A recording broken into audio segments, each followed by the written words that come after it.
आप सभी को मेरा प्यार भरा नमस्कार। आशा करता हूँ आप सब बहुत ही अच्छे हैं और टारगेट जो है कि सर मुझे 70 क्वेश्चंस करेक्ट करना है वो आपका कंफर्म हो जाएगा, क्योंकि टोटल अब हमने 10 आपका आज का वीडियो मिला के 10 हमने PYQ एनालिसिस कर लिया है। हमने सिर्फ एनालिसिस नहीं किया है, ठीक है। वीडियो में हमने सिर्फ ये नहीं बताया कि पढ़ लेना है इस तरीके से, प्रॉपर आपका इसका प्रॉपर PDFs टॉपिक वाइज जहाँ जो ज़रूरत हमने इसमें अरेंज कर दिया है, ताकि अब जो ये लास्ट समय है अब बस आप इस PDF को पढ़ो और मल्टीपल टाइम आप रिवीजन करो। इसके साथ ही साथ जो बिहार स्पेशल होता है हम वो भी इसके पीछे अटैच्ड कर देंगे। 10 वीडियो बस आप देख लेना जो हमने आपको दिया है, और 2-3 वीडियो जो हमने एक्स्ट्रा आपको प्रोवाइड किया, इसी को पढ़िए, मल्टीपल टाइम आप रिवीजन कीजिए। जहाँ जो सेक्शन लगता है कि मेरा कमज़ोर है, ठीक है, उसको बस आप PDF से कर लीजिएगा, जो टॉपिक वाइज भी आपको PDF दिया गया। तो अंत समय में बस यही पढ़ना है, इसी PDF को पढ़ना है और मल्टीपल टाइम इसको रिवीजन कर लेना है, ठीक है। स्टार्ट करते हैं। तो अगर हम स्टार्ट करें तो आपका जो हमने 400 प्लस क्वेश्चन हमने कवर कर लिया था, और जैसे ही आप 500 प्लस में, जैसे हम लोग 500 क्रॉस करेंगे ना, आप देखोगे आप क्वेश्चन से रिपीट होने लग गए, ठीक है। तो हमने 427 से हम लोग यहाँ से कंटिन्यू करते हैं, ठीक है। इस चैनल पे अगर नए हो, मैं फिर से आपको कह देता हूँ, आप सब्सक्राइब करके रखो। अब जो ये आखिरी समय है, ठीक है, आपको एक्सटेंसिव स्टडी करना है, मतलब कम समय में मैक्सिमम फैक्ट्स आपको कवर करना है PYQ के हिसाब से। देखिए, सनराइजर हैदराबाद का कोच कौन है, ठीक है, तो ये है डेनियल विटोरिया। अब इसको जल्दी से देख लेते हैं, इससे क्या क्या क्वेश्चन आपके इवन दरोगा में भी, एक्साइज में भी ये क्वेश्चन आया हुआ था, ठीक है। देखिए, रॉयल चैलेंजर्स बेंगलोर RCB जिसको बोलते हैं, इस बार पता है वो पहली बार क्या जीते हैं, आपका IPL का ट्रॉफी जीते हैं। किसको हरा के, तो आपको किंग्स 11 पंजाब को हरा के, ठीक है। हमने यहाँ लिख भी दिया होगा आपको, ये देखिए, रॉयल चैलेंजर और रनर अप किंग्स 11 पंजाब, ठीक है। तो देखिए, सिर्फ अभी आपको याद क्या करना है, याद करना है आपको कैप्टन और आपको याद करना है कोच, ठीक है। तो अगर हम रॉयल चैलेंजर नीचे से मैं बताता हूँ, देखो इसको बड़ा इजी है याद करना, ठीक है। जो देखते हैं उनके लिए तो ये बहुत ही इजी है, जैसे हम देखते नहीं है, ठीक है। IPL बहुत लोग नहीं देखते होंगे, सिर्फ हम लोग कब देखते हैं, जब वो स्पीडी में उसके क्वेश्चन आते हैं, तो ठीक है। मतलब एक टेबल बना के दिया रहता है IPL का, बस उतना ही देखना होता है हम लोगों का। देखिए, अब लखनऊ का अगर हम लोग बात करें, ठीक है, लखनऊ का, तो लखनऊ, ठीक है, तो लखनऊ का जो अभी कैप्टन है वो है आपका ऋषभ पंत आपको याद रखना है, ठीक है। ऋषभ पंत, ऋषभ में है सब मिल गया, लकी था वो, सब मिल गया, तो ऋषभ में है सब मिल गया क्योंकि वो लकी था, ठीक है। जस्टिन लैंगर याद रखिएगा इनका क्या है, तो आपका कोच जो है आपका जस्टिन लैंगर है, ठीक है, लैंगर है, जस्टिन लैंगर है, याद रखिए। उसके बाद गुजरात टाइटन, ठीक है, इसके तो सबको पता है शुभम गिल है, ठीक है, और इसके जो आपके कोच है वो है आपके आशीष नेहरा है, ठीक है। दिल्ली कैपिटल आपको पता है दिल्ली में क्या अक्षरधाम है, ठीक है, तो अक्षर पटेल हो गया, ठीक है। और जो इनके जो आपके कैप्टन है, मतलब कैप्टन तो आपको अक्षर पटेल हो गए, और जो इनके जो कोच है ये हेमंग बदानी, ठीक है। उसके बाद है आपका कोलकाता नाइट राइडर, ठीक है, अजिंक्य रहाणे, ठीक है, अजिंक्य रहाणे, ठीक है। और नाइट को क्या निकलता है, चांद निकलता है, तो याद रखिएगा कोच है चंद्रकांत पंडित, कोच कौन है, चंद्रकांत पंडित। और अजिंक्य रहाणे क्या है आपके आपके कैप्टन है। मैं कभी याद करवा दूंगा, बट ये चेंज होते रहता है, तो इतना इसमें आप एक बार देख लो बस, ठीक है। उसके बाद चेन्नई सुपर किंग ऋतुराज गायकवाड़ा, ठीक है, ऋतुराज गायकवाड़ा जो है आपका ये क्या है, यहाँ का कैप्टन है। और स्टेवन फ्लेमिंग जो है आपका, ठीक है। देखिए, चेन्नई सुपर किंग आप देखने चले गए, तो वहाँ आपने देख के क्या किया, आप चेन्नई एक्सप्रेस था ना, तो चेन्नई एक्सप्रेस आपने देखा और फन किया, तो स्टेफन फ्लेमिंग, ठीक है। उसके बाद सनराइजर हैदराबाद, सनराइजर तो सन क्या होता है, कमिंग होता है, आता है, डायरेक्ट आता है, सबके पास आता है सन, तो पैट कमिंग क्या है, कैप्टन है। और क्या आता है, सन जैसे आता है डायन सब भाग जाता है, तो डेनियल विटोरिया आपको ये चीज़ याद रखना है, Daniel Vittoria Sunriser Hyderabad. Punjab का याद रखिएगा श्रेयस अय्यर, आपको याद होगा P4 पंजाब, P4 पॉइंटिंग भी आपको याद रखना है, P4 पॉइंटिंग भी याद रखना है, ठीक है। उसके बाद है राजस्थान रॉयल, ठीक है, तो राजस्थान रॉयल के जो कैप्टन है ये आपके संजू सैमसन, ठीक है, राजस्थान रॉयल के हैं संजू सैमसन। और आपके जो कोच है वो है आपके राहुल द्रविड़, ठीक है। और जो रॉयल चैलेंजर्स बेंगलोर RCB रजत, ठीक है, रजत पाटीदार जो है आपके इसके कैप्टन है, ठीक है। और जो इसके कोच है वो है आपका एंडी फ्लावर। आप देखो ये इस बार क्या हो गए, जीत गए हैं, तो ठीक है, पार्टी चल रहा है, तो पट्टीदार और फ्लावर खूब मिल रहा है इनको, तो फ्लावर एंडी फ्लावर। तो बस ऐसे ही याद करना है, कुछ ना कुछ निमोनिक्स आपको याद कर लेना है, ठीक है, याद रखिएगा। तो कौन है, पट्टीदार और फ्लावर मिल रहा, और हारा कौन है, तो sir Kings 11 Punjab runner up था, तो श्रेयस अय्यर। और याद रखिएगा पॉइंटिंग और देखिए पॉइंटिंग और Punjab, P4 Punjab, P4 Poynting, ठीक है, चलिए ये हो गया। अब हम लोग आते हैं आगे।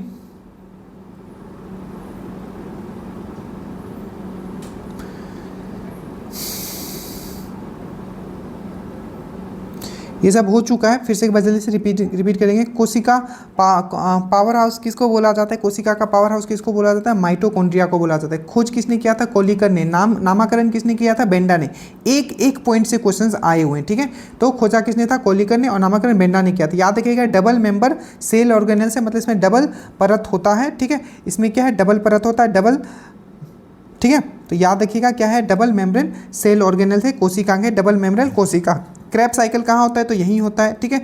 और कोशिका शोषण जो होता है वो कहाँ होता है? तो वो भी माइटोकॉन्ड्रिया में ही होता है, ठीक है। इसमें क्या होते थे? क्रिस्टा का एक संरचना होते थे। क्रिस्टा संरचना कहाँ पाया जाता है? तो माइटोकॉन्ड्रिया में। और एनर्जी जो प्रोड्यूस करता है एटीपी के फॉर्म में करता है, एडिनोसाइन ट्राइफॉस्फेट के रूप में, ठीक है। कोशिका का श्वसन केंद्र इसको कहा जाता है। इसमें कौन सा इसमें राइबोसोम होता है? तो इसमें याद रखना है 70, ठीक है। 70S राइबोसोम होता है, ठीक है। 70S राइबोसोम होता है, इसलिए हिंदी में लिखना, देखिए यहाँ होगा 70S राइबोसोम, ठीक है। बायोलॉजी ये सब साइंस है ना, इंग्लिश में ही वर्ड को ध्यान रखना, ठीक है। आप देखो 70S का 70 दशक का गुणसूत्र, ठीक है, राइबोसोम रहता है, ठीक है। इसमें राइबोसोम रहता है, गुणसूत्र नहीं, ठीक है। 70S राइबोसोम रहता है, ठीक है। 70S राइबोसोम रहता है, मतलब 70S गुणसूत्र रहता है, ठीक है। 70S रहता है, ठीक है। और डीएनए इसमें पाया जाता है। तो याद रखिएगा इसमें डीएनए पाया जाता है। राइबोसोम कौन सा इसमें जो क्रोमोसोम कौन सा पाया जाता है? ये क्रोमोसोम नहीं होगा, यहाँ क्या एक मिनट, ठीक है। याद रखिएगा जो आपका जो ये माइटोकॉन्ड्रिया, इसमें 70S राइबोसोम मिलता है, राइबोसोम, ठीक है। जिसको हम लोग क्या बोलते हैं? प्रोटीन फैक्टर, गुणसूत्र नहीं है, ठीक है। गुणसूत्र को काट दो, राइबोसोम याद रखते। तो कैसा? 70S राइबोसोम मिलता है और इसका खुद का डीएनए होता है, ये भी चीज़ याद रखिएगा, ठीक है। सेलुलर रेस्पिरेशन कहाँ होता है? कोशिका में श्वसन कहाँ होता है? तो राइबोसोम में होता है। एनर्जी किस फॉर्म में प्रोड्यूस करता है? तो एटीपी के फॉर्म में करता है, एडिनोसाइन ट्राइफॉस्फेट, ठीक है। इसलिए इसको power house of the cell बोला है। क्रिस्टिया का संरचना कहाँ आपको दिखता है? तो इसी में दिखता है। ये क्या है? एक डबल मेम्ब्रेन होता है। तो पूछा जाता है कौन सा ऐसा कोशिकांग है जो डबल मेम्ब्रेन है? तो ये यही है। और क्रैब साइकिल कहाँ होता है? तो वो भी यही होता है, डबल मेम्ब्रेन है। कोलिकर और नामकरण बेंडा ने किया था। ये सब पहले भी कर चुके हैं, एक बार जल्दी से हमने अभी देख लिया, ठीक है। चलिए उसके बाद है जो माधव राष्ट्रीय उद्यान कहाँ है? माधव राष्ट्रीय उद्यान कहाँ है? तो मध्य प्रदेश में। एक बार हम लोग जल्दी से जितने भी आपके राष्ट्रीय उद्यान हैं, जो इंपॉर्टेंट राष्ट्रीय उद्यान है, वो हम देखने वाले हैं। तो अपना नज़र आप पूरा स्क्रीन पे रखेंगे और अभी के अभी हम लोग क्या है, पूरा का पूरा रिवीजन करेंगे। अभी देखिए कितना इंपॉर्टेंट चीज़ में अभी 2 मिनट में मैं आपको करवाने वाला हूँ, जो इंपॉर्टेंट है। सबसे पहले हम लोग आते हैं असम में, ठीक है। तो असम में जो आपको याद रखना है, डिब्रू सेखुआ, ठीक है। डिब्रू सेखुआ, काजीरंगा, मानस, नामेरी और ओरांग। याद रखिएगा, ओरांग, नामेरी, मानस और काजीरंगा बहुत अच्छे से याद रखना, ठीक है। नागालैंड याद रखना, इटांकी राष्ट्रीय उद्यान बोले, इटांकी आपका टाइगर रिजर्व बोले, ये सब आपको ट्रिक से याद करवाया हुए। कहाँ है? आपका नागालैंड में। मेघालय में याद रखना, ठीक है, नोकरेक और बालपक्रम यहाँ से याद रखना। मणिपुर में याद रखोगे केबुल लेमजाओ, ये बहुत इंपॉर्टेंट है क्योंकि एकमात्र तहता ये राष्ट्रीय उद्यान है केबुल लेमजाओ, जो कि आपका कहाँ है? तो लॉकटेक झील में है, ठीक है। सिरोही, वहाँ मणिपुर में सबको पता है, सिरोही लीली क्या मनाते हैं? पर्व मनाते हैं। कनेक्ट करना पड़ेगा, आप टीचर नहीं हो, टीचर आएगा पढ़ा के चला जाएगा, आपको हर चीज कनेक्ट करना है। सिरोही लेली क्या है? एक पर्व भी मनाया जाता है। तो सिरोही राष्ट्रीय उद्यान केबुल लेमजाओ आपका मणिपुर में याद रखिएगा। मिजोरम में याद रखिएगा मुडलैंड कहाँ है? मिजोरम में। और एक आपने सुना होगा ब्लू माउंटेन कहाँ है? तो वो भी मिजोरम में ही, और उसी को हम लोग बोलते हैं फांगफुई। तो फांगफुई और मुडलैंड कहाँ है? तो आपका ये मिजोरम में है, याद रखिएगा। अरुणाचल का बात करते हो, मोलिंग राष्ट्रीय उद्यान कहाँ है? मोलिंग राष्ट्रीय उद्यान तो अरुणाचल प्रदेश। नम्फादा अरुणाचल प्रदेश। पक्के टाइगर रिजर्व आपका अरुणाचल प्रदेश। तो मोलिंग राष्ट्रीय उद्यान।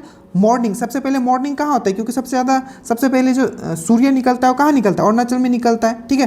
तो मोलिंग राष्ट्रीय उद्यान अरुणाचल प्रदेश। नम्पदा आपका अरुणाचल प्रदेश। उत्तराखंड में आइए, सबसे पहला जो राष्ट्रीय उद्यान है 1936 में जो बना था, जिम कॉर्बेट राष्ट्रीय उद्यान, जिसको हेली नेशनल पार्क पहले बोला जाता था। तो जिम कॉर्बेट हो गया, नंदा देवी हो गया, वैली ऑफ फ्लावर हो गया, राजा जी हो गया, गोविंदा हो गया, और गंगोत्री तो आपको पता ही होगा। तो जिम कॉर्बेट, गंगोत्री, गोविंदा, नंदा देवी, राजा देवी और वैली ऑफ फ्लावर याद रखना। सिक्किम में कंचनजुंगा बहुत इंपॉर्टेंट है। बिहार में एकमात्र, पश्चिमी चंपारण में वाल्मीकि और उत्तर प्रदेश में याद रखिएगा दुधवा राष्ट्रीय उद्यान, दुधवा राष्ट्रीय उद्यान, या पीलीभीत टाइगर रिजर्व भी बोले, पीलीभीत टाइगर रिजर्व, ठीक है, Pilibhit tiger reserve Uttar Pradesh, Aman tiger reserve, Aman tiger reserve, Aman tiger reserve, अमन हो गया है जब से योगी जी, अमन टाइगर रिजर्व उत्तर प्रदेश। हिमाचल का बात करते हैं तो great valley, pin valley, Indira Kila, Khir Ganga और सिंबल बारा, ठीक है, याद रखना। लद्दाख में याद रखना सबसे बड़ा से सबसे जो बिगेस्ट राष्ट्रीय उद्यान है वो है हेमिस राष्ट्रीय उद्यान, जो कि लद्दाख में। याद रखना किस चीज़ के लिए फेमस है, तो ये स्नो लियोपर्ड के लिए फेमस है, याद रखिएगा, ठीक है। उसके बाद जम्मू कश्मीर में आते हैं सलीम अली, ठीक है। दाचीगम बहुत इंपॉर्टेंट है, याद रखना, क्योंकि जो कश्मीरी हिरन होता है उसके लिए फेमस है। ये कहाँ है, दाचीगम राष्ट्रीय उद्यान जम्मू कश्मीर में है। और किश्तवाड़, यहाँ बस इतना याद रखना, किश्तवाड़, दाचीगम और सलीम अली राष्ट्रीय उद्यान। हरियाणा में दोनों याद रखना, कालेसर, ये आपको पूछा जा चुका है बिहार पुलिस में, और सुल्तानपुर, सुल्तान मूवी का शूटिंग हुआ था हरियाणा में, तो सुल्तानपुर और कालेसर यहाँ हो गया। राजस्थान में याद रखोगे मुकुंदरा हिल, केवलादेव, रणथंभौर और सरिस्का, बहुत बार आपने पढ़ा होगा, सरिस्का, रणथंभौर, केवलादेव और आपका मुकुंदरा। डेजर्ट तो याद ही रखोगे, डेजर्ट कहाँ है, थार डेजर्ट राजस्थान में। मध्य प्रदेश बहुत बार पूछा गया है, बांधवगढ़ अभी पूछ लिया गया था। जीवाश्म राष्ट्रीय उद्यान या फॉजिल राष्ट्रीय उद्यान, तो बांधवगढ़ हो गया, जीवाश्म हो गया, कान्हा हो गया, माधव हो गया, पन्ना हो गया, कुन्नो हो गया, डायनासोर हो गया, वन विहार हो गया, संजय हो गया और सतपुरा हो गया और पेंच हो गया। याद रखना यहाँ से एक न एक आपको पूछा जाएगा। बांधवगढ़, फॉजिल, कान्हा, माधव, पन्ना, पेंच, संजय, सतपुरा, वन विहार, डायनासोर और कुन्नो, ठीक है। गुजरात से बस एक याद रखना, यह है आपका गिर, ठीक है, जो माना जाता है एशियाई शेरों का एकमात्र आपका राष्ट्रीय उद्यान है, गिर राष्ट्रीय उद्यान। महाराष्ट्र याद रखिएगा, ठीक है, चंदौली हो गया, गोगामल हो गया, नौगांव हो गया, पेंच, दोनों में याद रखना, मध्य प्रदेश भी और इसमें भी, ठीक है। तदोबा याद रखना, चंदौली, गोगामल, नौगांव और तदोबा, ठीक है। गोवा में याद रखना मोलेम या इसी को बुलाता है महावीर, मोलेम या महावीर, ठीक है। कर्नाटका में बांदीपुर, बनेरघट्टा, कुदेरमुख और राजीव गांधी या इसी को बोला जाता है नगरहोल, तो नगरहोल पूछा जाता है, नगरहोल, कुदेरमुख, बनेरघट्टा और बांदीपुर और आंसी, ठीक है। केरल में इराविकुलम, पेरियार और साइलेंट, बस 3 याद रखना, इराविकुलम, पेरियार और साइलेंट, ठीक है। उसके बाद यहाँ से कोई याद रखने का आपको जरूरत नहीं है। उड़ीसा से बस ये, झारखंड से याद रखोगे बेतला, ठीक है। उड़ीसा से पक्का याद रखना भित्रकनिका और सिंपलीपाल, ठीक है। और गहीर माथा जो आपका जो सेंचुरी है, गहीर माथा सेंचुरी, ये भी कहाँ है आपका, तो उड़ीसा में है, ठीक है। वो क्या है, अभ्यारण्य, गहीर माथा अभ्यारण्य, और भित्रकनिका और सिंपलीपाल उड़ीसा में। छत्तीसगढ़ में याद रखना इंद्रावती, कांगड़ा वैली और गुरु खासीदास अभी पता है रिसेंटली आपको इसको क्या दिया गया है, आपका टाइगर रिजर्व का भी दर्जा दिया गया, तो गुरु खासीदास, कांगेर वैली और इंद्रावती, यहाँ से याद रखोगे।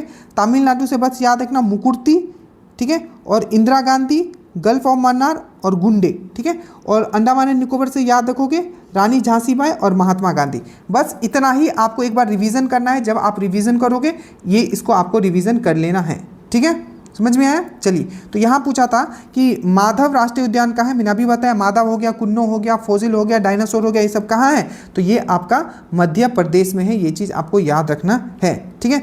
धन का निष्कासन सिद्धांत आपको पता है, ड्रेन थ्योरी किसने दिया था, ड्रेन थ्योरी तो दादा भाई नारोजी। अब जल्दी आओ, दादा भाई नारोजी से कुछ फैक्ट देख लेते हैं। सबसे पहले दादा भाई नारोजी को बोले तो इनको क्या बोला जाता है, grand old man of India बोला जाता है, grand old man of India कहा जाता है इनको, ठीक है। याद रखिएगा, दरोगा में क्वेश्चन पूछा था, रस्तगप्तुर जो पत्रिका था, ठीक है, वो कौन से भाषा में लिखा गया, तो गुजराती में लिखा गया था, ठीक है, फारसियों के लिए, ठीक है। तो रस्तगप्तुर जो आपका जो पेपर था किसके द्वारा लिखा गया था, दादा भाई नारोजी, ठीक है, मतलब निकाला गया था। वॉइस ऑफ इंडिया ही था, ये भारत की आवाज़ हो गया, वॉइस ऑफ इंडिया पत्रिका, तो 2 पत्रिका, रस्तगप्तुर और वॉइस ऑफ इंडिया, याद रखिएगा। रस्तगप्तुर गुजराती में, किसने, दादा भाई नारोजी। याद रखिएगा, ड्रेन थ्योरी का, धन निष्कासन का जो सिद्धांत किसने दिया था, दादा भाई नारोजी ने दिया था।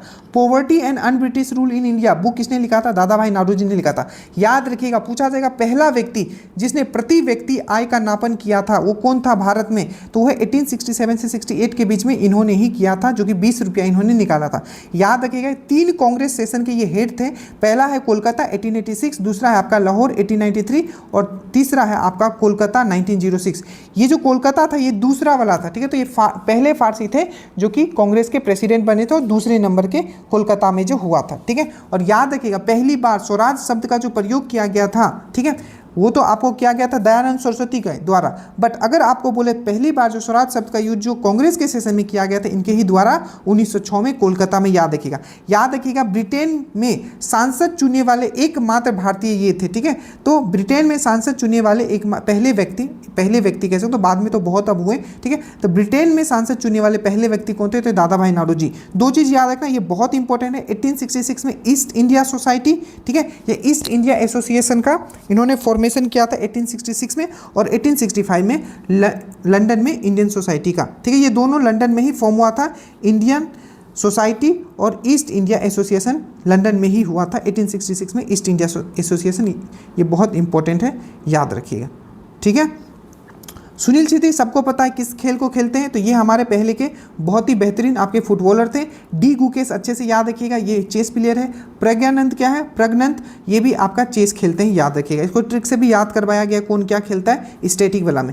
भारतीय संविधान को कब लागू किया गया? अब क्वेश्चन रिपीट होंगे। देखिए भारतीय संविधान को जो लागू किया गया था वो किया गया था 26 जनवरी 1950 को, बट इसको अपनाया कब गया था? तो आपको याद रखना है 26 नवंबर 1949 को। फिर से इसको लागू कब किया गया? 26 नवंबर 1950, ठीक है। अपनाया कब गया? 26 नवंबर 1949, याद रखिएगा। संविधान दिवस हम लोग कब मनाते हैं? 26 नवंबर को हम लोग मनाते हैं, ठीक है, याद रखिएगा। जो ये सब क्वेश्चंस आपके पूछे जाएंगे, आप वेल प्रिपेयर्ड रहो, ठीक है, इस सब को लेके, ठीक है, ठीक है। तो जो ये 26 नवंबर को हम लोग मनाते हैं ये हुआ। और याद रखिएगा क्वेश्चन आपका पूछा गया था इंपॉर्टेंट डेज में मैंने आपको करवाया है, ठीक है। जो कस्टम डे जो मनाते हैं, कस्टम डे, ठीक है, कस्टम डे जो हम लोग मनाते हैं वो हम लोग कब मनाते हैं, ठीक है, तो वो 26 जनवरी को ही हम लोग मनाते हैं कस्टम डे, ठीक है। कस्टम डे भी आपका पूछा गया, जितने भी इंपॉर्टेंट डेट्स हैं वहाँ सब मैंने आपको करवा दिया है, ठीक है। जितना वीडियो बस आपको करवा दिया गया उतना करके आप चले जाइएगा, बस आपका काम हो जाएगा, ठीक है। तो इंटरनेशनल कस्टम डे हम लोग कब मनाते हैं? 26 जनवरी को मनाते हैं। अब देखिए टोटल टाइम कितना लगा था इस संविधान को बनाने के लिए? 2 ईयर 11 मंथ 18 डेज, अच्छे से याद है। परीक्षा का संधि विच्छेद क्या है? परि और इच्छा, ठीक है। किस शब्द में द्वंद्व समास नहीं? आपको पता है रोग मुक्त लिखा हुआ है, तो रोग से मुक्त हो गया, रोग से मुक्त, कारक चिन्ह आ रहा है तो ये तत्पुरुष समास हो जाएगा, ठीक है। क्या हो जाएगा? द्वंद्व समास नहीं होगा ये, ठीक है, द्वंद्व नहीं होगा। द्वंद्व में क्या होता है? राम लक्ष्मण, माता पिता, इस तरीके से, ठीक है। तो ये द्वंद्व समास नहीं होगा, क्या होगा? ये होगा आपका, हिंदी तो कर ही लोगे, ठीक है आप, तो ये रोग मुक्त हो जाएगा, ठीक है, रोग से मुक्त हो जाएगा, तो ये आप समझ गए होंगे, ठीक है। साँझ हुई और पक्षी घोंसले में आ गए, इसको मिश्र वाक्य में बनाना है। तो कैसे बनाओगे? जैसे ही साँझ हुई पक्षी घोंसले में आ गए, कम से कम बस PYQ भी देख लोगे तो बहुत चीज़ आपका बन जाएगा, ठीक है। स्वर्ग पृथ्वी सूर्य किसके अनिखार्थी शब्द ये पूछा गया था, ठीक है। अब देखिए मनरेगा में कितने कार्य दिवस होते हैं? तो मनरेगा में 100 होते हैं, याद रखिएगा। मनरेगा कब लाया गया था? तो 2005 में, और ऑलरेडी पूछा जा चुका कि इम्प्लीमेंट कब हुआ था? तो 2006 में। कितना? 100 दिन का गारंटी दिया जाता है काम का, ठीक है। उसके बाद विश्व खेल दिवस, याद रखिएगा पूरा दिवस हमने करवा दिया है। विश्व खेल दिवस 6 अप्रैल को, और राष्ट्रीय खेल दिवस 29 अगस्त को हम लोग मनाते हैं। जुते हुए खेत पूरा का पूरा, इससे पहले वाले वीडियो से मैंने आपको करवा दिया है कि इंडस वैली सिविलाइजेशन से क्या क्या पढ़ना है। जुते हुए खेत मैंने आपको बताया था कालीबंगा से मिला था, और कालीबंगा जो है, ठीक है, कालीबंगा जो है किस नदी के किनारे है? काली बैगन बना है घर में, तो घग्गर नदी के किनारे, याद रखिएगा। सिंधु सभ्यता कालीबंगा से जुते हुए खेत का साक्ष्य मिला है। उसके बाद आपका अग्निकुंड का भी जो साक्ष्य आपको यहाँ से मिला है, ठीक है। अलंकृत ईंटे का भी साक्ष्य यहाँ से मिला है, ठीक है। गदर पार्टी का स्थापना कहाँ हुआ था? तो आपको पता है, इससे पहले ही मैंने आपको करवाया था। गदर पार्टी 1913 में सैन फ्रांसिस्को में ये फॉर्म हुआ था, जिसका जो फाउंडर था वो था लाला हरदयाल। क्वेश्चंस रिपीट हो रहे हैं आप, अब बस 500 से 600 क्वेश्चंस का बस आप एक्सप्लेनेशन देख लो, ठीक है। हिंदी में मान के चलो आप खुद कर रहे हो। मैथ्स का हमने प्रॉमिस किया था बट अभी तक हम नहीं कर पाए, उसके लिए हम क्षमा चाहते हैं। इतना अगर आप कर लेते हो, मैथ्स का हमने बनाया क्वेश्चंस निकाला है, बट सॉल्व करने में भी टाइम लगा। आप खुद सोचो, ठीक है, कि बोर्ड पेपर आके सिर्फ बताना नहीं, मुझे इसको प्रिपेयर भी करना, और खुद मुझे लिखना पड़ता है, ठीक है। इसके कोई स्पेशल टीम नहीं है, ठीक है, कि मैं उनको लिखने दूँ, और वो लिख भी नहीं पाएंगे। जो ज़रूरत है वो तो मैं ही लिख पाऊंगा, मुझे पता है। तो इसीलिए ये सब खुद ही करना पड़ रहा है, ठीक है। चलिए इतना कर लोगे बस हो गया आपका। तो गदर पार्टी मैंने आप, और देखो जो हिस्ट्री का है, हम इस PDF के पीछे लगा देंगे। जैसे कि आपका पूछा था, ठीक है, जब बुद्धिज्म से पूछा है तो क्या क्या पूछ लिया, उसका मैंने शॉर्ट नोट लगा दिया। उसके बाद आपका गवर्नर जनरल से पूछ लिया तो वो मैंने इसे शॉर्ट नोट्स में लगा दूंगा, ठीक है, तो पढ़ लेना है बस, काम तमाम, ठीक है। चलिए उसके बाद आ गया तो गदर पार्टी का हम लोग बात करें 1913 सैन फ्रांसिस्को में ये फॉर्म हुआ था, ठीक है। इसके जो फाउंडर थे लाला हरदयाल थे, और ये भी याद रखना है कि इसके पहले प्रेसिडेंट जो बने थे वो थे सोहन सिंह बकना, आपको याद रखना है। अंतर्राष्ट्रीय शांति और सुरक्षा बनाए रखना किस अनुच्छेद में? DPSP का बात किया गया, directive principle of state police, मैंने पहले ही बताया था। सबसे पहले DPSP का बात करें तो पार्ट 4 में है, अनुच्छेद 36 से लेकर 51 तक। आयरलैंड से हमने लिया है, ठीक है, कहाँ से लिया? आयरलैंड से। अब कुछ इंपॉर्टेंट अनुच्छेद आपको याद रखना है इसका, जैसे कि 39A निःशुल्क कानूनी सहायता, ठीक है, गवर्नमेंट प्रोवाइड करेगा जो लोग सक्षम नहीं है उनके लिए, ठीक है। 39D ये ऑलरेडी आपका बिहार पुलिस में पूछा जा चुका है, मैंने आपको पहले ही लिखवा दिया, ठीक है, दूरदृष्टि, ठीक है, यही चीज़ मैं बोल रहा हूँ कि जितना दे रहा हूँ बस उतना करके चले जाना, ठीक है। राज्य द्वारा, ठीक है, सिंपल मैंने बताया था कि जो रिजर्वेशन जो दिया जाता है, ठीक है, डी मतलब दबे हुए लोग, उनको रिजर्वेशन दिया जाता है, ठीक है। तो राज्य द्वारा पुरुष और महिलाओं दोनों के लिए, ठीक है,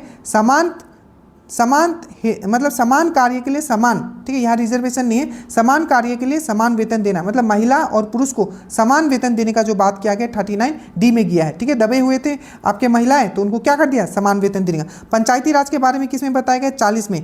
45 में क्या बताया गया कि 0 से लेकर 6 साल तक के बच्चों को जो बाल अवस्था में जो देखभाल का कौन इसको जिम्मेदार होगा? तो राज्य करेगा। जिसलिए देखते हो आप, क्या देखते हो आप? आंगनबाड़ी का सिस्टम देखते हो। तो 6 वर्ष तक का प्रारंभिक बाल अवस्था देखभाल, ठीक है। 44 यूनिवर्सल सिविल कोड, ठीक है, सार्वभौमिक नागरिक संहिता। 50 में क्या बोला गया? न्यायालय, आपका न्यायपालिका, दैट मीन्स आपका एग्जीक्यूटिव और जो आपका जुडिशरी है, ठीक है, न्यायपालिका और कार्यपालिका, मतलब जुडिशरी और एग्जीक्यूटिव को अलग करना। तो न्यायपालिका का कार्यपालिका का पृथकीकरण कौन से अनुच्छेद में बताया गया? तो 50 में। और याद रखना यही क्वेश्चन पूछा गया था आपको, जो अंतर्राष्ट्रीय शांति एवं सुरक्षा का जो बात किया गया, आंतरिक लिख दिया है यहाँ, ठीक है, ये अंतर्राष्ट्रीय होगा, ठीक है। अंतर्राष्ट्रीय शांति और सुरक्षा का जो बात किया गया है वो 51 में किया गया है, ये याद रखिएगा, ठीक है।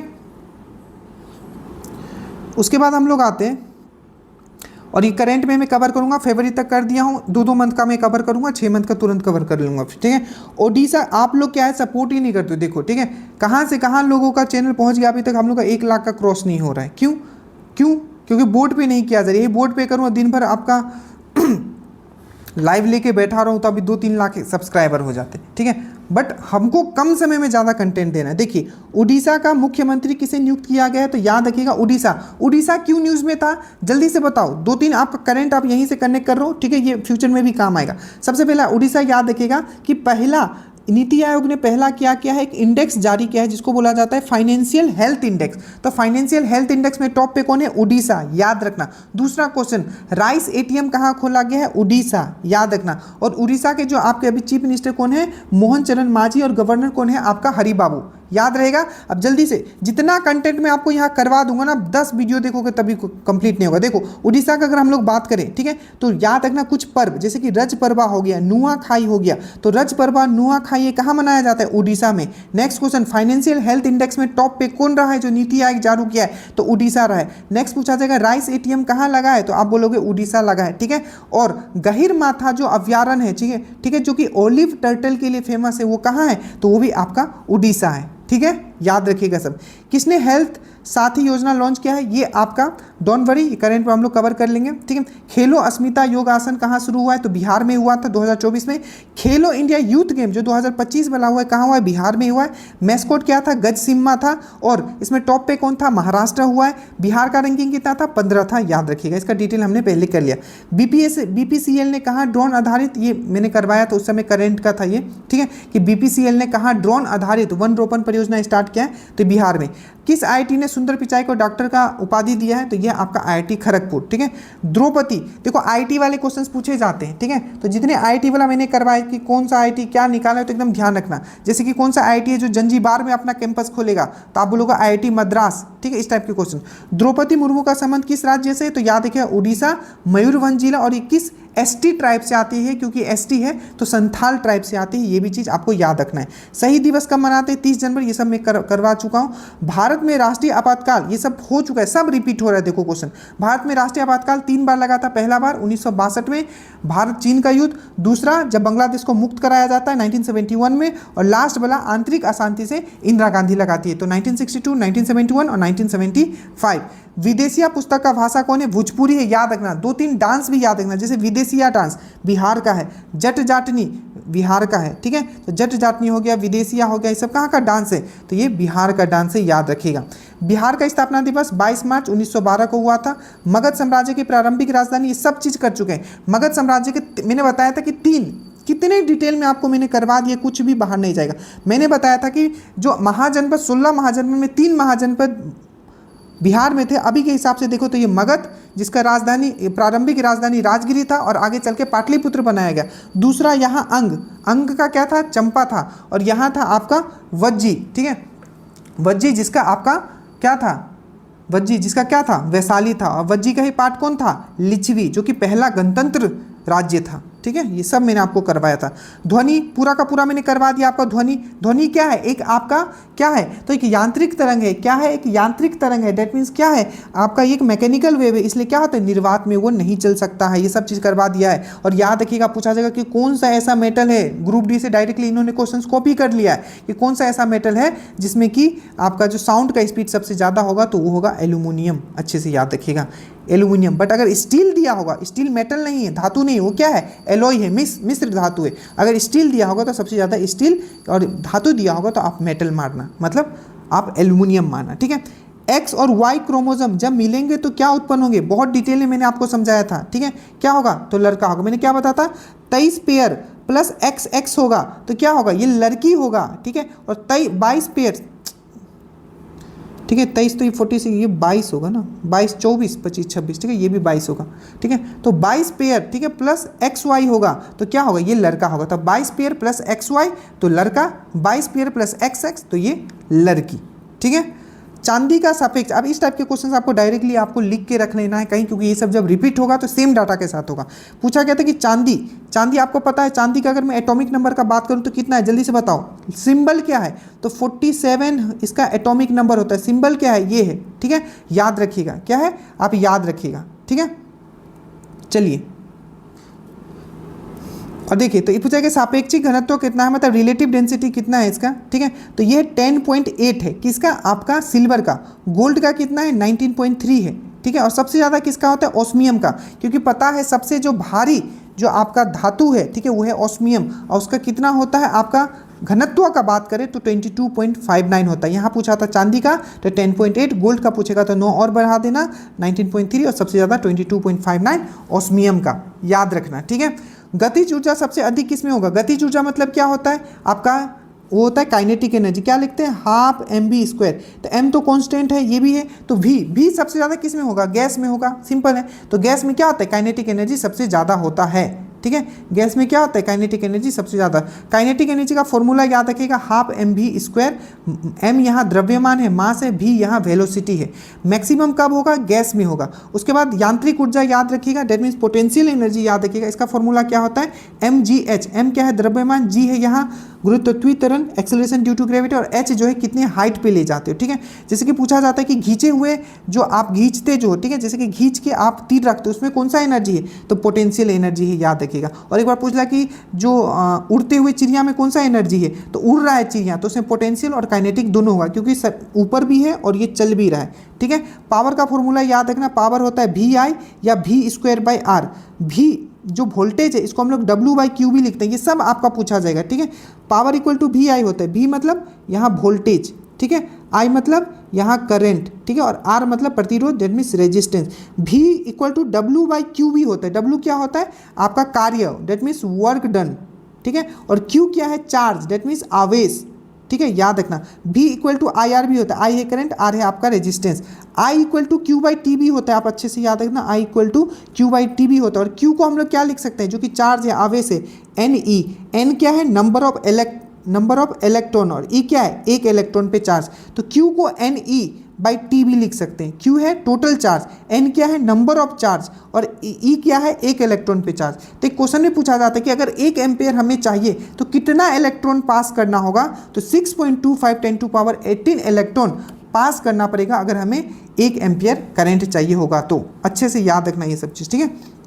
तो गतिज ऊर्जा सबसे ज़्यादा किस में होगा, तो आपका गैस में होता है, ठीक है। ये सब मैंने आपको प्रैक्टिकल करके दिखाया जो घरों में, ठीक है, पानी जो ठंडा रहता है, ठीक है, घरा जो होता है, मिट्टी का जो घरा होता है उसमें पानी ठंडा क्यों रहता है, वाष्पीकरण के कारण, इवोपोरेशन के कारण, बहुत डिटेल में करवा चुका हूँ। देखो ये फिर से आ गया, समतल दर्पण का आवर्तन, डेट मीन्स मैग्निफिकेशन। फिर से याद करो मैंने आपको क्या क्या करवाया था। जब भी हम लोग आवर्धन का बात करेंगे, मैग्निफिकेशन का बात करेंगे, तो अगर वहाँ प्लेन मिरर दिया हुआ है, प्लेन मिरर, तो क्या होगा 1 होगा। क्यों होगा, बोले क्यों होगा 1 होगा, ठीक है। और प्लस में क्यों होगा, प्लस में इसलिए होगा क्योंकि ये वर्चुअल देता है, आभासी देता है। और 1 क्यों होगा, क्योंकि इमेज साइज और ऑब्जेक्ट साइज, दैट मीन्स प्रतिबिंब और जो वस्तु का साइज, दोनों का साइज सेम होता है, इसलिए 1 है। और पॉजिटिव क्यों है, क्योंकि आभासी देता है, वर्चुअल देता है आपका समतल दर्पण। उसके बाद पूछा था आपका कॉन्वेक्स का, दैट मीन्स आपका जो कॉन्वेक्स मिरर जो होता है, उत्तल दर्पण जो होता है, उसमें क्या होता है, तो उसका हमेशा क्या होगा, लेस देन 1 होगा और हमेशा पॉजिटिव होगा। और कॉन्केव का क्या होगा, ये सब चीज़ हमने आपको समझा दिया है डिटेल में, बेहतरीन तरीके से आपका नोट्स में दिया हुआ है। ओजोन क्या है, तो याद रखिएगा, ओजोन जो है इसको हम लोग अगर फॉर्मूला लिखें तो इसको लिखते हैं O3। तो क्या है, ऑक्सीजन का अपरूप है, मतलब ऑक्सीजन का ये एलोट्रोप है। क्या है ऑक्सीजन का ये एलोट्रोप है, क्या है आपका ऑक्सीजन का एलोट्रोप है। फॉर्मूला याद रखना, ओजोन को लिखते हैं O3, अच्छे से याद रखना। और ये एक हरित लवक गैस है, डेट मीन्स एक ग्रीन हाउस गैस है। कहाँ मिलता है, तो स्ट्रेटोस्फीयर में, ठीक है। स्ट्रेटोस्फीयर में जो हमारा जो लेयर है, कौन सा लेयर है, तो स्ट्रेटोस्फीयर में, समताप मंडल में मिलता है। कहाँ मिलता है, स्ट्रेटोस्फीयर, ठीक है, स्ट्रेटोस्फीयर।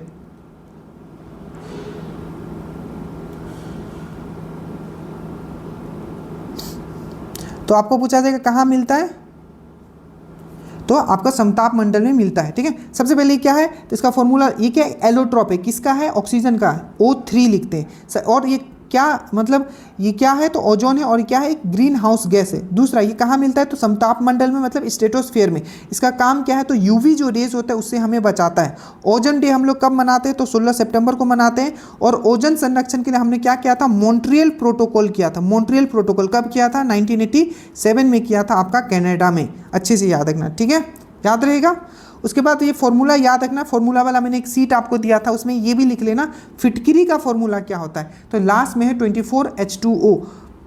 ये के तो हो गए, तो K2SO4, ये जो है आपका फिटकिरी का फॉर्मूला है। आपको मैंने जो सीट दिया है उसमें लिखना है ये, ठीक है।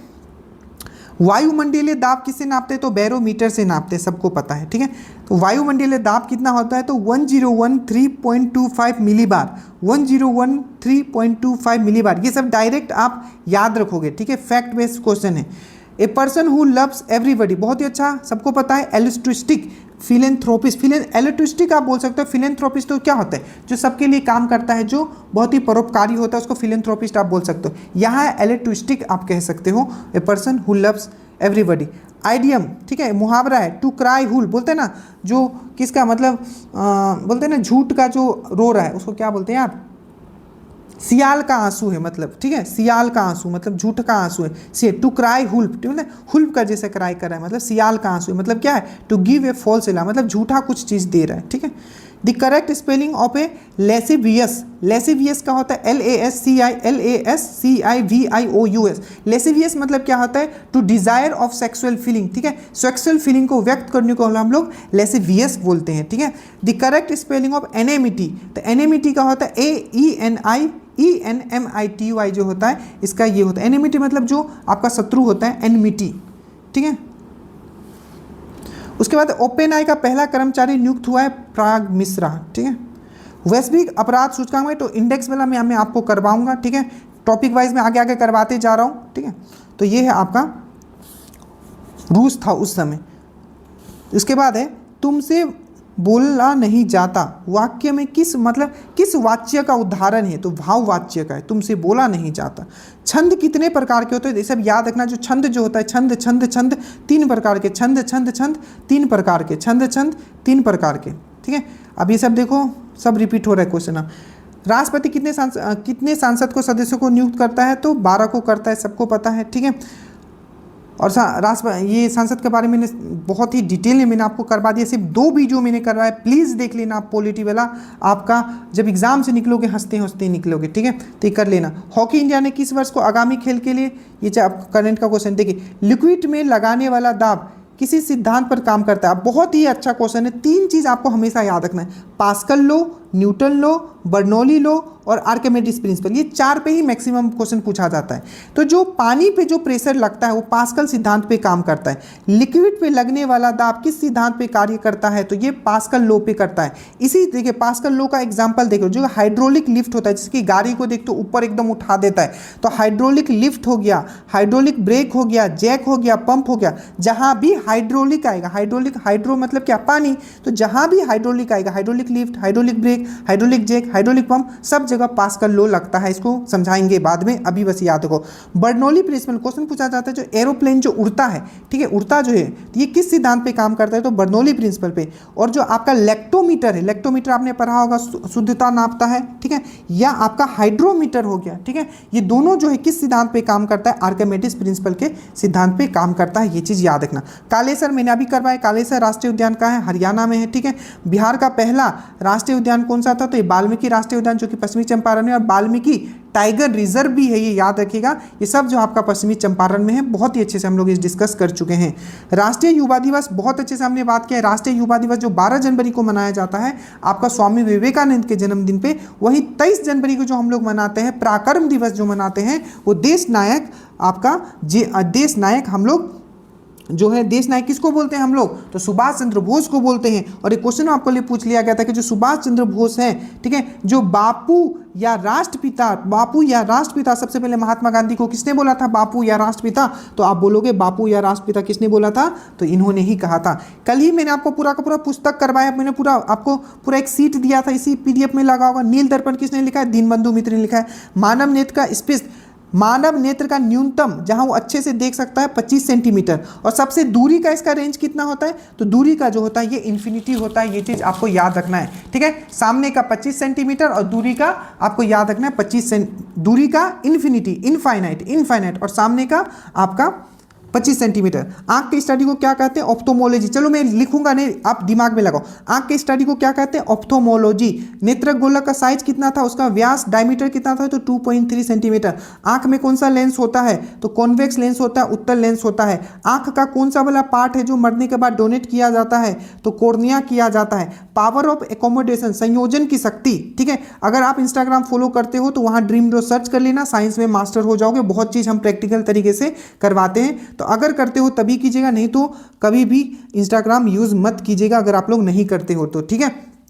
तो ड्रीम डोज वहाँ देखोगे, वहाँ हम डालते हैं, बाद में वो यूट्यूब पे भी डलता है, ठीक है। तो कोर्निया आपको याद रखना है, कोर्निया ही है जो हम लोग ये करते हैं। संयोजन की शक्ति, पावर ऑफ एकोमोडेशन को कौन चेंज करता है, तो आपको याद रखना है सिलेरी मसल, सिलेरी मांसपेशियां करती है। कलर, आंख का जो कलर होता है वो किस पे डिपेंड होता है, तो मेलानिन एक पिगमेंट होता है, मेलानिन पिगमेंट, और ये मेलानिन पिगमेंट नहीं रहेगा तो वहाँ ध्यान रहेगा कि आइरिस जो होता है आंख के कलर को रेगुलेट करता है। सब चीज़ आपको करवाया हुआ है, ठीक है, बस रिवीजन करवा दिए। भारत में हरित क्रांति के जनक किसको कहा जाता है, भारत में फादर ऑफ, क्या मैंने बोला, फादर ऑफ ग्रीन रेवोल्यूशन किसको कहा जाता है, ये क्वेश्चन पूछा गया था, तो MS स्वामीनाथन को। और याद रखिएगा पूरे वर्ल्ड में किसको बोला जाता है, तो हरित क्रांति का जो जनक कहा जाता है नॉर्मन बोरलॉग को। और ये भी क्वेश्चन पूछा गया था कि वो कहाँ के हैं, तो वो अमेरिका का। कितनी सुंदरता से लिखा गया है, उतनी ही सुंदरता से आप एग्जाम भी निकाल के आप आओगे, ठीक है। तो नॉर्मन बोरलॉग याद रखिएगा, ठीक है। और ये कहाँ के, तो father of green revolution in India MS Swaminathan, world में बोले नॉर्मन बोरलॉग। 1970 में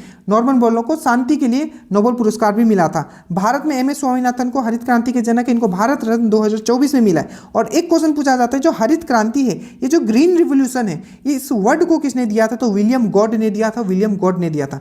भारत में करेंसी नोट कौन जारी करता है, सबको पता है RBI करता है। अब RBI जल्दी से देख लेते हैं, इससे ज्यादा आपको पढ़ना ही नहीं। सबसे पहले नोट जारी कौन करता है, तो RBI करता है, ठीक है। आरबीआई का फॉर्मेशन कब हुआ था? तो 1 अप्रैल 1935, 1 अप्रैल 1935। और इसका आयोग कौन सा है? तो हिल्टन। कौन से आयोग के रिकमेंडेशन पे फॉर्म हुआ था? तो यंग हिल्टन आयोग कमीशन या लायन कमीशन भी इसको बोला जाता है। इसका राष्ट्रीयकरण, नेशनलाइजेशन कब किया गया? 1949 में किया गया। याद रखिएगा, बैंकों का बैंक किसको कहा जाता है? तो आरबीआई को कहा जाता है। पहले गवर्नर कौन थे? तो ऑस्बर्न स्मिथ, ऑस्बर्न स्मिथ, ऑस्बर्न स्मिथ। और पहले भारतीय गवर्नर कौन थे? तो याद रखिएगा, सर चिंतामन द्वारकानाथ, सीडी देशमुख जिसको बोला जाता है, तो चिंतामन द्वारकानाथ थे। याद रखिएगा, क्वेश्चन पूछा जाएगा कि जो भारत में मौद्रिक नीति, दैट मीन्स मॉनेटरी पॉलिसी कौन जारी करता है? तो याद रखिएगा RBI, RBI, RBI monetary policy. But अगर पूछा जाएगा कि फिजिकल पॉलिसी, ठीक है, फिजिकल पॉलिसी, याद रखिएगा मॉनेटरी पॉलिसी, मौद्रिक नीति। बट अगर पूछेगा फिजिकल पॉलिसी कौन जारी करता है? तो फिजिकल पॉलिसी गवर्नमेंट करता है और मौद्रिक नीति आरबीआई करता है। और मौद्रिक नीति ये कैसे कंट्रोल करता है? तो सीआरआर के द्वारा, एसएलआर के द्वारा, रेपो रेट के द्वारा, रिवर्स रेपो रेट। अब देखो सीआरआर क्या है? कैश रिजर्व रेशियो, डिटेल में समझा चुका हूं। एसएलआर क्या है? Statutory liquidity ratio. फॉर्मूला याद रखना, CRR cash reserve ratio, SLR आपका statutory liquidity ratio. Repo rate, repo rate क्या होता है? जिस दर पे जो आरबीआई है निचले वाले बैंक को क्या देती है? कर्ज देती है, वो है रेपो रेट, रेपो रेट। और जिससे वो वापस लेती है, जिस दर पे बैंक से वो वापस लेती है, उसको हम लोग बोलते हैं रिवर्स रेपो रेट। अच्छे से याद रखिएगा, ठीक है। उसके बाद है fill in the blanks appropriate tense. If I will help him if he asks, if he asks, if he asks, if I will help him if he asks हो जाएगा यहाँ, ठीक है। उसके बाद दी वर्ड प्रोपोल, प्रोपोलेशन आपने इसमें इसलिए बोलता हूँ थोड़ा थोड़ा वर्ड।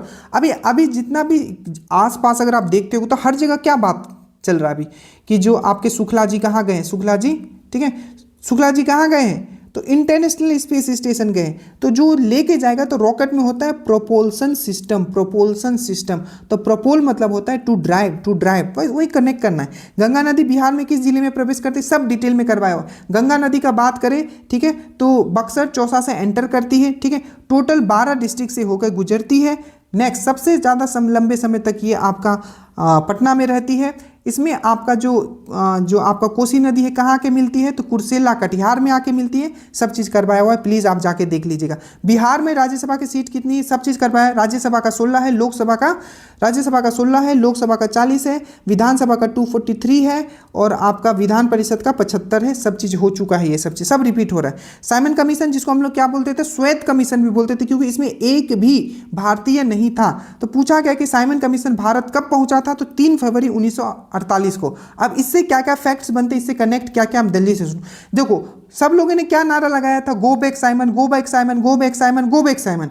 3 फरवरी 1928 साइमन कमीशन भारत कब आया? 3 फरवरी 1928। इसको श्वेत कमीशन भी बोला जाता था, व्हाइट कमीशन भी बोला जाता। तो साइमन वापस जाओ का नारा किसने दिया था? यूसुफ मेहर अली ने। और इसी नारा को लगाते हुए go back Simon, go back Simon, ठीक है। एक क्वेश्चन भी पूछा जाता है, मैं आपको याद करवाता हूं। पूछा गया था अनहैप्पी इंडिया रिटन बाय, ठीक है। तो ये आपको याद आया होगा, बहुत ही इंपॉर्टेंट पर्सन थे। तो ये जो नारा जो दिया गया था यूसुफ मेहर अली के द्वारा, बट इस नारा को लेके आगे बढ़े थे आपके कौन? लाला लाजपत राय, जिन्होंने कहा था go back Simon, go back Simon.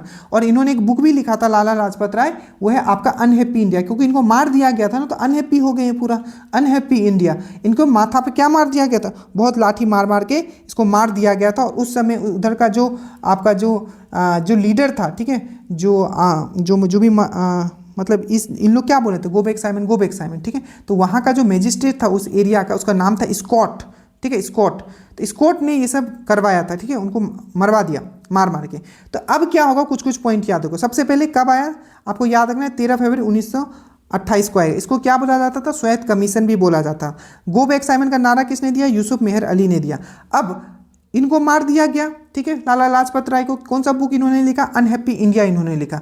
अब इनका रिवेंज लेने के लिए, ठीक है, मारना तो था किसको? स्कॉट को मारना था। बट याद रखिएगा 17 दिसंबर 1928 को, ये फरवरी में आप देख रहे होगा, ये 17 फरवरी 1929 होना चाहिए आई थिंक, सॉन्डर्स, ठीक है, क्योंकि 1928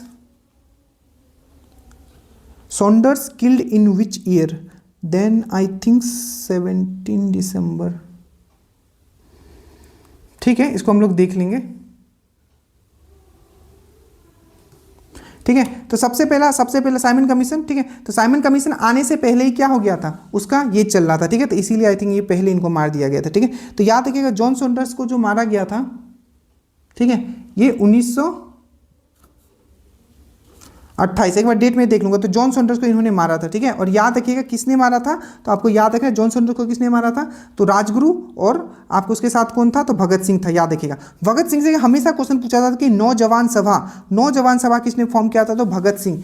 सेंट्रल असेंबली बम, आपको पता है जो सेंट्रल असेंबली में चर्चा चल रहा था सेफ्टी बिल पे, तो पूछा जाता है कि भगत सिंह और उसके साथ कौन था, बटुकेश्वर दत्त। तो भगत सिंह और बटुकेश्वर दत्त, ठीक है, कब बॉम्ब फेंका था सेंट्रल असेंबली में, तो 8 अप्रैल आपका 1929 को। और चौरी चौरा कांड कब हुआ था, आप सबको पता है चौरी चौरा कांड, जिसके कारण क्या होता है कि आपका जो असहयोग आंदोलन जो स्टार्ट होता है 1 अगस्त 1920 में, उसको वापस ले लिया जाता है। तो चौरी चौरा कांड जो हुआ था 4 फरवरी 1922 को हुआ था। और काकोरी ट्रेन एक्शन कब हुआ था, काकोरी ट्रेन एक्शन ये भी याद रखिएगा, तो 9 अगस्त 1925, ठीक है। इतना याद रखना, एक स्पेशल इसमें हम अटैच कर देंगे जिसमें कि पूरा का पूरा आपका हिस्ट्री पूरा कंप्लीट हो जाएगा वन शॉट में। देखिए उसके बाद है पीपीआई का फुल फॉर्म क्या है, तो पिक्सल पर इंच, पिक्सल पर इंच। उसके बाद जो आया था सिंधु जल समझौता, पूछा जा सकता है इस बार भी। तो इसमें पूछा गया था सिंधु जल समझौता से जो सिंधु नदी का कितना % पानी भारत यूज कर सकता है, तो 20%। अब देखो मेन कंसेप्ट क्या है, सिंधु जल समझौता जो हुआ था 1960 में हुआ था। इसमें यह बताया गया कि जो पश्चिम की जो नदियां हैं जैसे कि सिंधु, झेलम और चिनाब, इसके पानी का हकदार कौन होगा, तो पाकिस्तान होगा। और पूर्वी नदियों पे नियंत्रण जो होगा वो इंडिया का होगा, जैसे व्यास हो गया, रावी हो गया, सतलज हो गया, ठीक है, ये भारत पे होगा। कब हुआ, 1960 में हुआ। और इसको कौन करवाया था, तो अच्छे से याद रखना, बहुत कम लोग आंसर दे पाएंगे, वर्ल्ड बैंक ने करवाया था, ठीक है। उसके बाद SEZ, बहुत बहुत बहुत, सबसे पहले तो आप इसका फुल फॉर्म ही याद रख लो कि SEZ का फुल फॉर्म क्या होता है, तो special economic zone. Special economic zone मतलब ये कुछ ऐसे क्षेत्र डिक्लेयर कर दिए जाते हैं, ठीक है, जहां क्या होता है कारोबार करना बहुत इजी हो जाता है, ठीक है। वहां जो भी चीजें होती है कारोबारी के लिए क्या होता है बहुत ही अच्छा, और क्या होता है उनको हेल्प करने के लिए होता है। तो SEZ का पूर्ण रूप क्या है, तो स्पेशल इकोनॉमिक जोन याद रखना। सबसे पहले याद रखना चाहिए SEZ सबसे पहले क्या है, तो ये क्या करता है, तो सिंपल जैसे मैंने बताया कि जो आपका अधिक व्यापारियों का अनुकूल वातावरण प्रदान करता है, व्यापारियों के लिए अनुकूल वातावरण प्रदान करता है।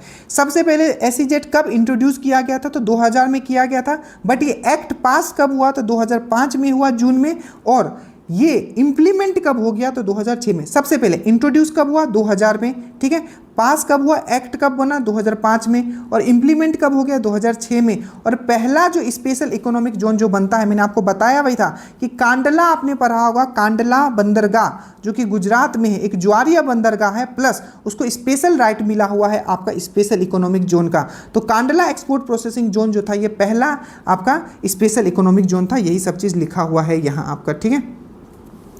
बिहार के पहले राज्यपाल नाम बताए, ठीक है। बिहार के ऐसे पहले राज्यपाल, ठीक है, जो कि बाद में क्या हुए, वो यहाँ है कि बिहार के पहले राज्यपाल का नाम बताए जो भारत के प्रथम मुस्लिम राष्ट्रपति थे, तो ये जाकिर हुसैन। और एक बार पूछा जा, एक ऐसे भी पूछा जाता है कि ऐसे राष्ट्रपति का नाम बताए जो कि पहले बिहार के गवर्नर थे, तो वहाँ राम गोविंद का भी नाम आता है, ठीक है। रामनाथ कोविंद का भी नाम आता है जो कि पहले बिहार के गवर्नर थे, उसके बाद वो प्रेसिडेंट बने। और यहाँ पूछा गया कि प्रथम मुस्लिम राष्ट्रपति जो कि बिहार के गवर्नर थे, ठीक है, पहले राज्यपाल का, ठीक है।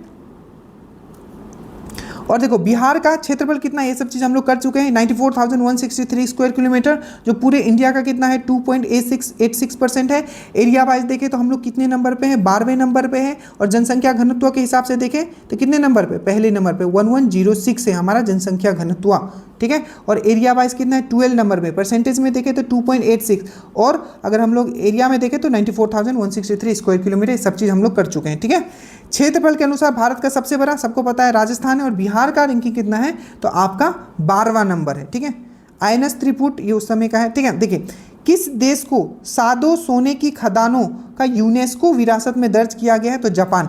यूनेस्को से जो मैं अभी बताऊंगा आपको याद रखना है। सबसे पहले यूनेस्को का फुल फॉर्म याद रखो, united nation international scientific cultural organisation. मेरे साथ फिर से बोलो, united nation education scientific cultural organisation, ठीक है। इसका हेडक्वार्टर कहाँ है, तो पेरिस में है, अच्छे से याद रखिएगा। नाटो का हम लोग बात कर लेते हैं, ठीक है। तो पूछा गया कि 2024 में नाटो का महासचिव डायरेक्टर जनरल कौन है, तो याद रखिएगा नाटो का जो पहले था वो भी अभी भी है। और मैंने एक अपॉइंटमेंट वाला करंट अफेयर्स का जो फोल्डर बना हुआ है जाके देख लेना, ठीक है। करंट अफेयर्स आपके क्वेश्चंस नहीं छूटेंगे। तो मार्क रूट आपको याद रखना है, नाटो का याद रखना है। डायरेक्टर जनरल कौन है? मार्क रूट है, ठीक है। 1949 में ये फॉर्म हुआ था। इसका हेडक्वार्टर कहाँ है? तो ब्रुसेल बेल्जियम में है। टोटल कितने कंट्री हैं अभी? तो 32 कंट्री है। 2 सबसे नया कंट्री, एक है आपका स्वीडन और दूसरा है आपका फिनलैंड। फिनलैंड का कैपिटल आप पक्का याद रखना, हेलसिंकी। हेलसिंकी, हेलसिंकी क्या है? हेलसिंकी, हेलसिंकी, ठीक है। क्या याद रखोगे? हेलसिंकी, ठीक है। और स्वीडन का क्या है? स्टॉकहोम। स्वीडन का स्टॉकहोम है और फिनलैंड का हेलसिंकी। मैंने आपको याद करवाया है ये वाला यूरोप, जब मैं आपको पढ़ा रहा था, प्लीज जाके देखिएगा, ठीक है। अब देखिए यूनेस्को का बात चला था, ठीक। उससे पहले हम लोग देख लेते हैं कि किसे 2024 का न्यूज़ है, मैंने आपको पढ़ाया भी था। विश्व शिल्प शहर का दर्जा दिया गया है श्रीनगर को, श्रीनगर को। अब देखो कोझिकोड को किस चीज़ का दर्जा दिया गया है? तो साहित्यिक शहर का दर्जा दिया गया है। यूनेस्को के द्वारा साहित्यिक शहर का दर्जा कोझिकोड को दिया गया है, जो कि केरल में है। और WHO के द्वारा अभी अभी कोझिकोड को क्या किया गया है? तो आपको याद रखिएगा क्या है आपका, क्या WHO के द्वारा क्या दिया गया है? तो age friendly city, age friendly city का जो दर्जा दिया गया है आपका कोझिकोड को, और साहित्यिक सिटी का दर्जा भी कोझिकोड को, और म्यूजिक सिटी का दर्जा किसको दिया गया है? ग्वालियर को। और पहला सौर शहर कौन बना है? सांची। भारत का पहला AI शहर कौन बना है? तो लखनऊ, याद रखिएगा, ठीक है। उसके बाद 25 मई, ये मैं करवा चुका हूँ, विश्व फुटबॉल दिवस 25 मई, ठीक है। महात्मा गांधी का जन्म, ये सब हो चुका है, 2 अक्टूबर 1869। कलम तोड़ना, महात्मा गांधी का पूरा शॉर्ट्स नोट्स में बना के दे चुका हूँ, आप देख लेना, ठीक है। तो ये महात्मा गांधी का जन्म कब हुआ था? 2 अक्टूबर 1869 को हुआ था। मरे कब थे? तो 30 जनवरी 1948 को मरे थे, इसलिए 30 जनवरी को हम लोग क्या मनाते हैं? शहीद दिवस मनाते हैं। उसके बाद कलम तोड़ना, बहुत सुंदर लिखना, ठीक है। कमल का पर्यायवाची क्या है? वसंत। कमल का पर्यायवाची हमेशा आता है। कमल का होता है सरसिज होता है, ठीक है, सरसिज भी होता है इसका, ठीक है। कमल, वसंत, ठीक है। उसके बाद गमन, गमन का विलोम क्या है? आगमन। Fill in the blanks with a suitable article. तो देखिए हमने आर्टिकल आपको पढ़ाया था पीछे वाला वीडियो में। Here is a dog, dog में कैसा साउंड आ रहा है? कॉन्सोनेंट का आ रहा है कि वोवल का आ रहा है? जल्दी से बताओ, कॉन्सोनेंट का कि वोवल का? कॉन्सोनेंट का आ रहा है तो यहाँ ए होगा, ठीक है, ए डॉग, ठीक है। देखिए इसमें इतना ही रखते हैं। इसके बाद क्या है कि आपका रिपीट होगा क्वेश्चन सब, ठीक है। देखिए बहुत अच्छे से आपको इसमें लगा दिया गया, और 1-2 इसमें और इसमें लगा दिया जाएगा। और उसके बाद आपको पीडीएफ के लिए आप नीचे आपको बता दिया जाएगा, जो भी नॉमिनल चार्ज रखा जाए प्लीज़ उसको पे कीजिएगा। मैं आपको रिकमेंड कर रहा हूँ, ठीक है, कि बस उतना ही रखा जाएगा ताकि सब लोग इसको ले पाएँ। और ये इसलिए है ताकि आप इसका वैल्यू समझ पाओ, ठीक है, कि कितनी मेहनत इसमें किया गया है, ठीक है। इसके साथ साथ इसमें हम आपका जो है आपका बिहार स्पेशल वाला भी लगा देंगे, ठीक है, बिहार स्पेशल वाला। और आपका पॉलिटी वाला जो था वो भी हम इसमें अटैच कर देंगे। और सबको एक बार आप देख लीजिएगा और मल्टीपल टाइम इसको रिवीजन कर लीजिएगा। और ये वाला जो स्पेशल PDF है, इसमें कुछ शॉर्ट नोट में पीछे भी अभी और लगाने वाला हूँ, ठीक है। तो कल शाम को आप लोग इसको प्रिंट करवा लीजिएगा। होपफुली कल में इसको, कल शाम नहीं हुआ तो परसों तो ये आपका पक्का आपके पास पहुंच जाएगा। आप प्रिंट करवा लेना इसको, लिख के और वीडियो एकदम सामने रखना, वीडियो सामने रखना, क्योंकि बहुत सारे इसमें एक्स्ट्रा पॉइंट बताएं जो आपके PDFs में नहीं होंगे, ठीक है, क्योंकि वो बोलते समय याद आता है। तो उसको लिख के बस, कोई भी कहीं भी पढ़ता होगा आप उसको ये वीडियो और PDF बस आप शेयर कर देना, वो आपका ज़िंदगी भर धन्यवाद करता रहेगा। So thank you so much. Study well, study hard. जय हिंद।